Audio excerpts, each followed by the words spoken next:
Greetings. Elder Blacklight here on the 4th of July, talking about the 1967 riots,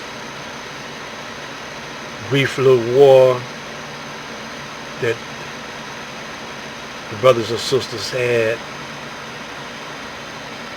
with the Caucasian, mainly the Jews. The Jews. 6 days in July, and this some scenes from WWJ News special back in the day.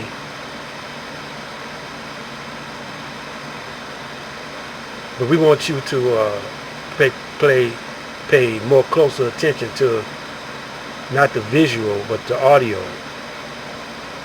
of what I'm talking about. This wasn't nothing that just happened out the clear blue sky because they raided a blind pig or after hour joint. No, this was something that was happening because blacks started to move over on the west side of Detroit, where the Jews and some Italian mafia had it on lockdown. And the Jews were making money off of the black people on 12th on the retail. But 12th had a whole lot of prostitutes and pimps and hustlers. And the Jews were buying sex from these black prostitutes. And the police were on the payroll of the Jews. And police were cutting in on some of the pimps' action, beating up on the prostitutes, killing the prostitutes.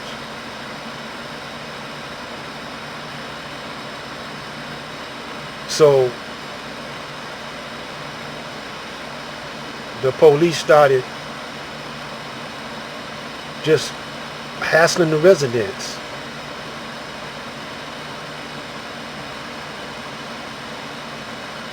You know, stopping and searching cars and kicking in doors of houses and killing young 15-year-old boys. A friend of mine got shot. He was only 15 years old, shot in the back.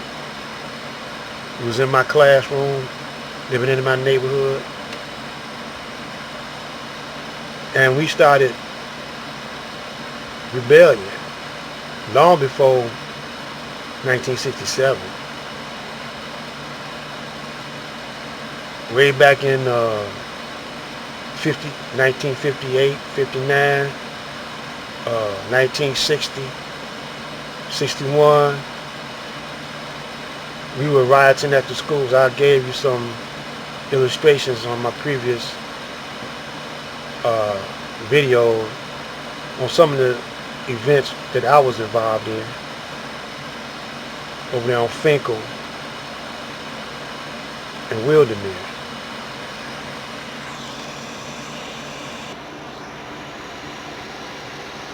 This was an after-hour joint in disguise on 12th and Claremont, where they said it took place at.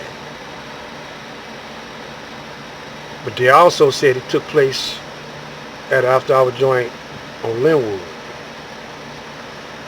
because I guess the police was raiding a bunch of blind pigs that day. I was told that one of the Jew boys, prostitute, did a Murphy on the Jew boy and which means they pretended like they were going to have sex and then just end up robbing him. The Jew boy had a bar mitzvah, I guess, you know. And the old man bought him a prostitute, and they got ripped off. A whole lot of things happened at one time, and a whole lot of different stories were being told. But 2 or 3 stories told that it was after our joint that was raided.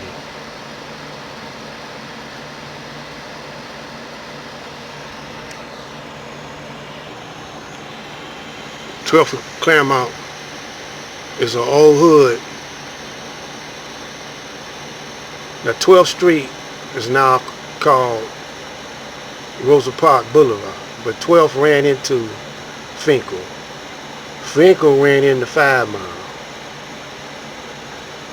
But when it turns into 5 Mile, you're in the white people's territory. You're heading towards Livonia.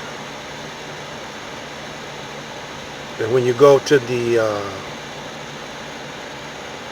right, going towards Livonia, you're heading towards Southfield and Oak Park and Ferndale and all over there. But Ferndale's where the brothers be at. Oak Park at that time was full of Jews. Southfield was full of Jews. Since then, brothers are taking over.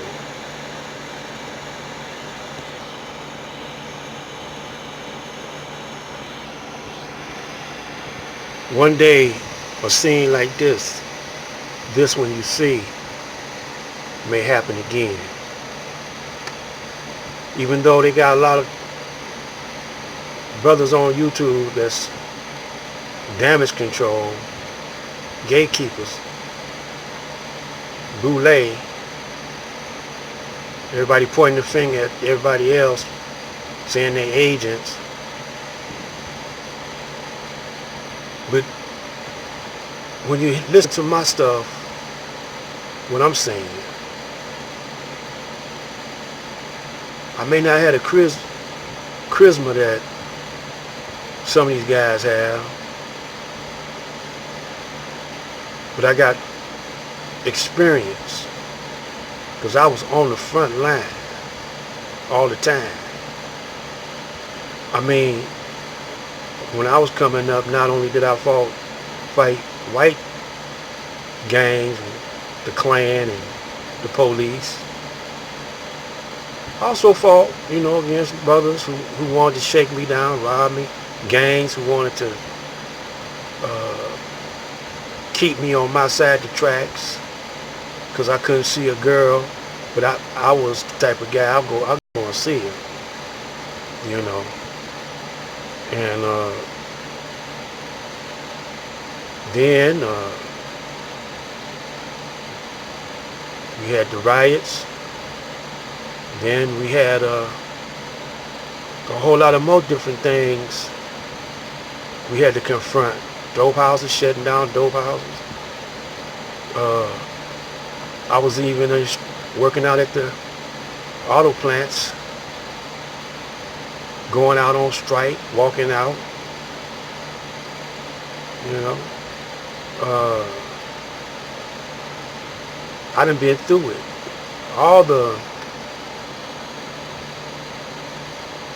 turmoil we done had here in Detroit, housing crisis. We're going to talk about that also. Redlining and auto insurance. You know, we're going to talk about serious stuff. Now I was listening to LL Cool J talk to Mike Tyson, telling him about how you got middle Americans that's comfortable just going to work, coming home, watching TV, having a friendly barbecue, you know, not worried about reparations, not worried about nothing else.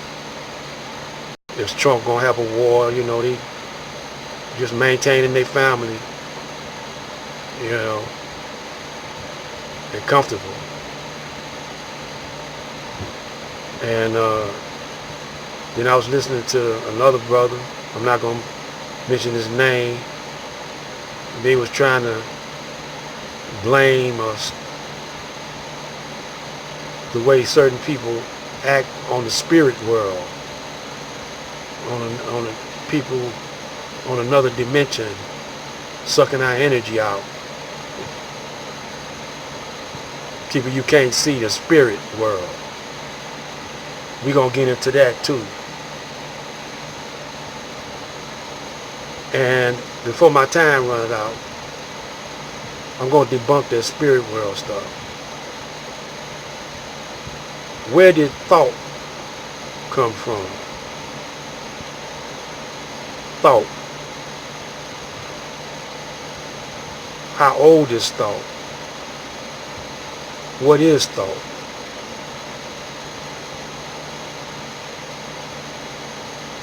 What produced you? Was it a thought that brought you into existence?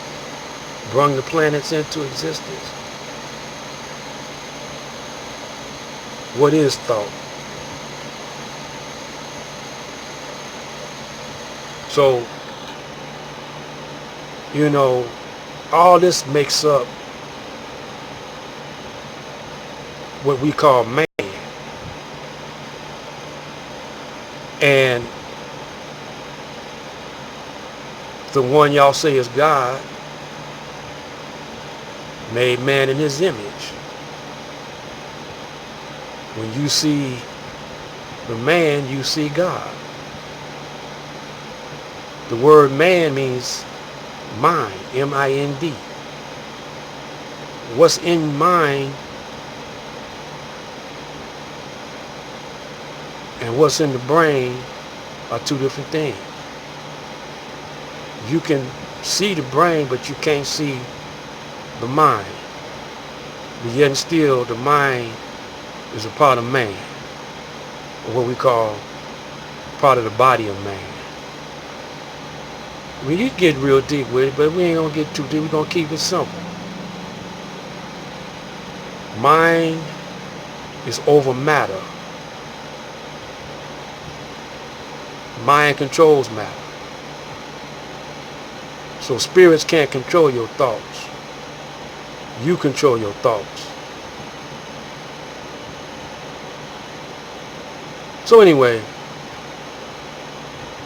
stay tuned.